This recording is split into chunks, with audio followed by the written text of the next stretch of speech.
അള്ളാഹുവിൻ്റെ റസൂല് പറഞ്ഞിട്ടുണ്ട്, വിശ്വാസികൾ സുബ്ഹാനല്ലാഹ്, അൽഹംദുലില്ലാ, അല്ലാഹു അക്ബർ, ലാ ഇലാഹ ഇല്ലല്ലാഹ് എന്ന് പറയുമ്പോൾ ഈ ദിക്റുകൾ എന്താ ചെയ്യുന്നത്?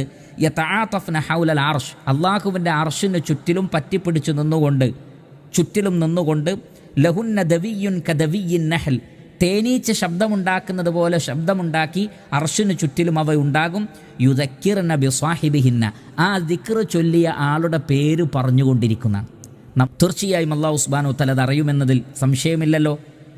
അള്ളാഹു എല്ലാം കാണുന്നവനും അറിയുന്നവനുമാണ്. അതേ സന്ദർഭത്തിൽ ഈ ദിക്റുകൾ നമ്മളുടെ പേരുകൾ പ്രത്യേകം പരാമർശിക്കുന്നത് അള്ളാഹു നോട്ട് ചെയ്യും. അള്ളാഹുവിൻ്റെ അടുക്കൽ തന്നെക്കുറിച്ച് എപ്പോഴും ഓർമ്മപ്പെടുത്തുന്ന ഒരു കാര്യമുണ്ടായിരിക്കുന്നത് നിങ്ങൾ ഇഷ്ടപ്പെടുന്നില്ലയോ എന്ന് നബി സല്ലല്ലാഹു അലൈഹി വസല്ലം ചോദിക്കുകയാണ്. എന്ന് പറഞ്ഞാൽ അർശിൻ്റെ ചുറ്റിലും അള്ളാഹുവിൻ്റെ അടുക്കൽ നമ്മുടെ പേര് പറയാൻ നമ്മൾ ഇഷ്ടപ്പെടുന്നുവെങ്കിൽ ഈ ദിക്റുകൾ വർദ്ധിപ്പിക്കാനാണ് പറയുന്നത്.